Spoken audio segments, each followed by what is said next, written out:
హైదరాబాదులోని పేరన్ గ్రౌండ్స్లో మాలల సింహగర్జన బహిరంగ సభని ఏర్పాటు చేయడం జరిగింది. ఆగస్టు 1న ఎస్సీ వర్గీకరణకు వ్యతిరేకంగా ఇచ్చినటువంటి సుప్రీంకోర్టు తీర్పుకు వ్యతిరేకంగా, అదేవిధంగా మనువాదులు చేస్తున్నటువంటి తప్పుడు ప్రచారాలకు వ్యతిరేకంగా, అదేవిధంగా మాలలపై కొంతమంది మాదిగ నాయకులు చేస్తున్నటువంటి ఆరోపణలకు వ్యతిరేకంగా, మాలల యొక్క ఆత్మగౌరవాన్ని చాటే విధంగా ఈ మాలల సింహగర్జన బహిరంగ సభ ఉండబోతూ ఉన్నది. ఏదైతే తెలంగాణ రాష్ట్రంలో కనీసం మాలలు లేరు అనేది ఒక తప్పుడు ప్రచారాన్ని, ఒక గ్లోబల్ ప్రచారాన్ని తీసుకురావడం జరిగింది.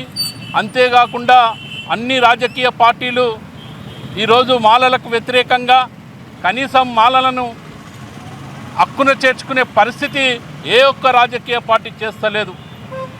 ఖచ్చితంగా మాలల యొక్క ఉనికి చాటే విధంగా, మాలల యొక్క శక్తి ప్రదర్శన ద్వారానే సాధ్యమవుతుందని లక్ష్యంతోన ఈరోజు 10 లక్షల మందితోన భారీ బహిరంగ సభ ఏర్పాటు చేయడం జరిగింది. మహబూబ్నగర్ నుంచి కూడా వేలాదిగా తరలి వెళ్తూ ఉన్నాం. ఖచ్చితంగా మాలల యొక్క సత్తని చాటుతాం.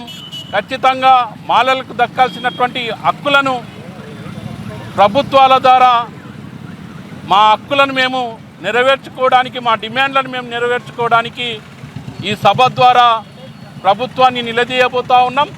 ఖచ్చితంగా ఏదైతే భారతదేశంలో ఉన్నటువంటి అత్యున్నత న్యాయస్థానమైనటువంటి సుప్రీంకోర్టు ఎస్టీ వర్గీకరణ చేసుకోవచ్చని రాష్ట్రాలకు అధికారం ఇచ్చినటువంటి తీర్పు ఏదైతే ఉందో దాన్ని మేము తీవ్రంగా ఖండిస్తూ ఉన్నాం. ఎందుకంటే రాజ్యాంగ విరుద్ధమైనటువంటి తీర్పు. రాజ్యాంగంలో ఆర్టికల్ 341ని సవరించాల్సిన అవసరం ఉన్నది. కానీ రాజ్యాంగబద్ధంగా పార్లమెంట్లో జరగాల్సిన ప్రక్రియ ఈరోజు సుప్రీంకోర్టు ద్వారా, ఈరోజు మనువాదుల ద్వారా ఏదైతే ఇది సుప్రీంకోర్టు తీర్పుగా మేము భావిస్తలేం, మోడీ తీర్పుగానే మేము భావిస్తూ ఉన్నాం. ఖచ్చితంగా ప్రజాస్వామ్యబద్ధంగా, రాజ్యాంగబద్ధంగా జరగాల్సినటువంటి ప్రక్రియను ఈరోజు మోడీది కనుసన్నాల్లో సుప్రీంకోర్టు తీర్పు రావడాన్ని మేము తీవ్రంగా వ్యతిరేకిస్తూ ఉన్నాం. ఏదైతే కేంద్ర రాష్ట్ర ప్రభుత్వాలు ఉన్నాయో ఖచ్చితంగా ఎస్సీ ఎస్టీ ఉపకులాల వర్గీకరణ అంశాన్ని పక్కకెట్టి వారి అభివృద్ధి కోసం కృషి చేయాలని మేము డిమాండ్ చేస్తూ ఉన్నాం. నిజంగా ఉపకులాలు వెనుకబడి ఉంటే వాళ్ళని ఆర్థికంగా, సామాజికంగా, రాజకీయంగా వాళ్ళని ముందుకు తీసుకురావడానికి ప్రత్యేకమైన నిధులు కేటాయించి వాళ్ళ అభివృద్ధి కోసం కృషి చేయాల్సిన బాధ్యత ప్రభుత్వాలపైన ఉంది. కానీ గత ప్రభుత్వాలు కూడా ఏది చేయలేదు. ఇప్పుడున్నటువంటి ప్రభుత్వాలు కూడా ఆ చర్యలు తీసుకోకుండా వన్ మ్యాన్ కమిషన్ ఏర్పాటు చేసి ఈరోజు దళితులను విచ్ఛిన్నం చేసే కుట్రలు చేస్తూ ఉన్నది.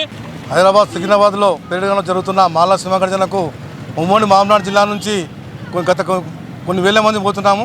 ఏదైతే మొన్న ఆగస్టు 1న సుప్రీంకోర్టు తీర్పిచ్చిందో దానికి నిరసనగా మాలల సత్తా చూపడానికి 10 లక్షల మందితో చేస్తున్న ఈ సభను మాలలంతా విజయవంతం చేస్తామని, అదేవిధంగా మాలల సత్తా ఈ ప్రభుత్వాన్ని తెలియజేసి మాలల సింహగర్జనను విజయవంతం చేసి ప్రభుత్వం తెలియజేస్తామని తెలియజేస్తున్నాం. జై భీమ్, జై